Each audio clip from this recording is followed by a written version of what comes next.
amount of wow that was in terms of like just how well received that pick was by experts was universal. It seemed like Chris. Yeah. But first of all, a lot of fans have said he looks a lot like Cole Keith, I think, in the face, which Yeah, I see a little bit. yeah. Um, yeah.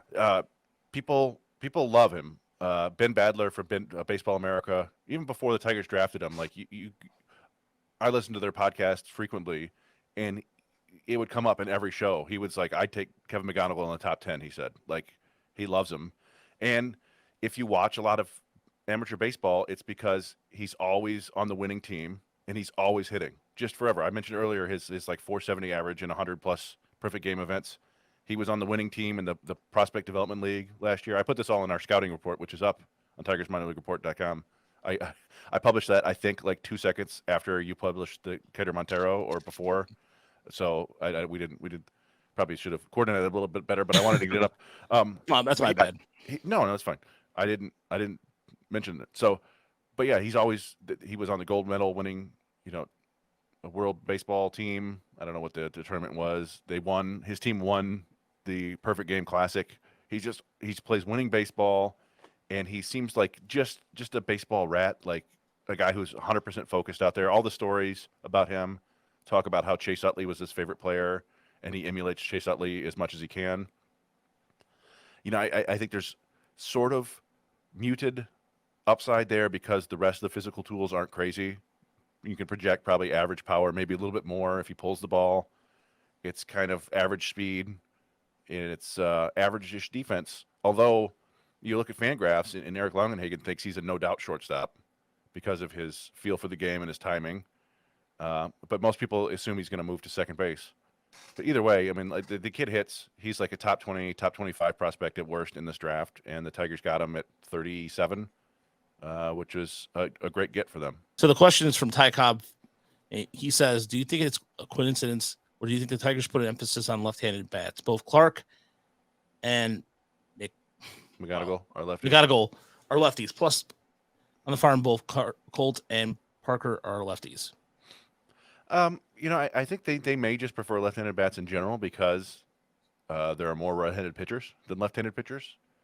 But yeah, I don't know if it was like hey, we need more left-handed bats. I think they went for the guys they thought could hit.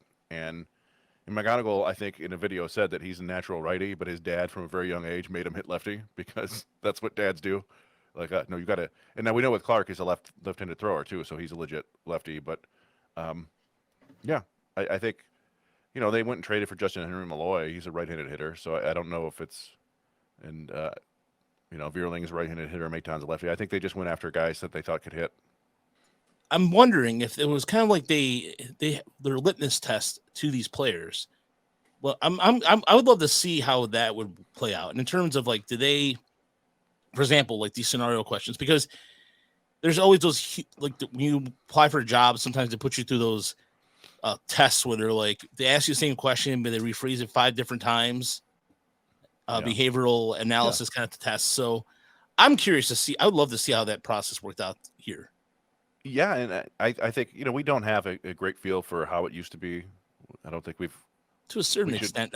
Maybe we should ask next time we talk to a prospect who was drafted under the old regime. Ask what if they interviewed with him before and what that process was like. But yeah, I mean I do think you're right. I think that they probably gave this kid a bunch of stress-inducing questions.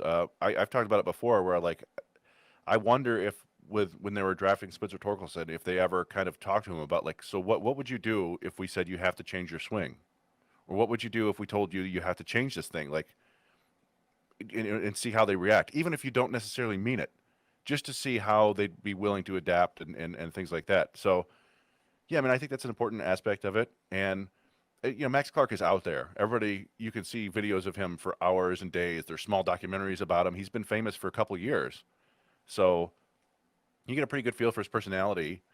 But as I think that the main thing, and Brian Sikowski told us this on draft night, he said that kid wants to win baseball games and he wants to play really well. And, there's a lot more like personality and stuff into it, but that's his main concern. And I don't know if it was Connor or Metzler who touched on it, but his competitiveness on the field, but also off the field. You can see him. He's like rocked up. He looks like a kid who probably spends a lot of his free time in the gym, which is not necessarily, ideal for a baseball player, but he's still pretty lean and quick. So I don't think it's going to be a problem. So yeah, it just looks like there's a really high makeup guy there. We'll see what happens in pro ball, as they said, once he starts struggling, and see if he's like a good pro teammate. But I think that they were pleased with what they learned from him in that interview. And we've been talking about Clark quite a bit. Let's go into Kevin McGonigle. All right, so we got some audio from him, courtesy of the Tigers. Thank you very much. Thank you. Oh, there we go. First of all, I saw the video of you reacting to being picked and stuff. Describe what it was like in that room and who was with you. It looked like half your high school was there. Yeah, it was a dream come true. Everyone's, I guess, vibes in there were amazing. I mean, everyone was there for me, supporting me, and it really meant a lot to me. A lot of family, a lot of friends. So it really just meant a lot that they all showed up and were there for me. Who all was sitting? I assume that was your dad and mom, and who all did you hug? Well, let's skip ahead a little bit here. Jeff's good people. All right, Jason Beck, friend of the show. Thank you. As this process was playing out, when did you realize that the Tigers were interested, and did you have a feeling on draft night that, during one of those picks that your name was going to get called?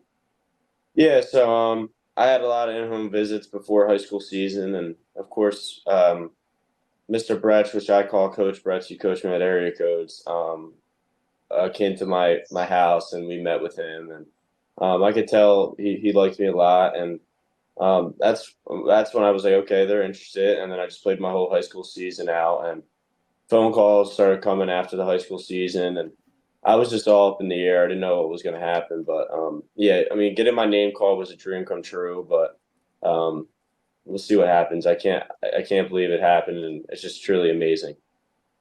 You committed to Auburn fairly early, from what I read. How did that come about, and how easy was it to stick with them as your name got pretty big?